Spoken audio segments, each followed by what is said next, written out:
C'est une journée de travail qui commence tôt. Chaque jour à 4 heures, après avoir récupéré ses commandes chez le boulanger, Nathalie prépare ses livraisons. Je regarde mon client. Donc il veut une croix cannelle et une brioche choco. Et c'est parti, à bord de son véhicule hybride, la tournée va durer 2 heures entre Wasselonne et Romanswiller. À côté des boîtes aux lettres, les boîtes à pain attendent leur colis matinal. D'un coup d'œil, Nathalie les repère. Et ce matin, pas de fausses notes. La tournée s'achève à 6 heures du matin. J'ai livré plus d'une cinquantaine de clients et à peu près 150 articles. Et ça s'est bien passé dans la mesure où au niveau du timing, j'étais bien. Et j'ai pas fait d'erreur, n'est-ce pas? Donc une très bonne journée.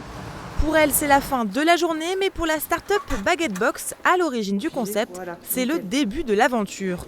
Au départ implantée à Wasselonne, les tournées se font aujourd'hui dans une vingtaine de communes. À la tête du projet, 3 fondateurs, parmi eux Maurice Heitz. On va essayer d'aller vers un maximum de personnes âgées ou de mobilité réduite et donc créer ce type de service social. Mais nos livreurs, c'est juste nos héros. On les a baptisés d'ailleurs nos Baguette Angels. C'est eux qui se lèvent tous les matins à 3 heures. C'est eux qui vont faire ce service. Donc c'est 2 typologies de livreurs. C'est soit des compléments de salaire qui donc permettent de travailler plus pour gagner plus, mais c'est aussi du retour à l'emploi avec des profils RSA qui font chez nous entre 20 et 30 heures ou 35 heures. Le partenaire de la première heure, c'est cette boulangerie de Wasselonne. Baguette Box permet à l'établissement de limiter les pertes. Avec 120 clients supplémentaires et les horaires de livraison très matinaux, il a fallu s'adapter pour suivre la cadence.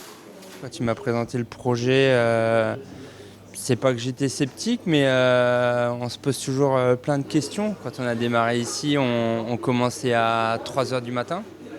Et par rapport à Baguette Box, on a dû s'adapter, commencer plus tôt. On a quand même dû embaucher une personne pour la production. Donc nous, on a uniquement la production à faire. Et eux, ils s'occupent de la livraison, des paiements. Donc c'est assez facile pour nous.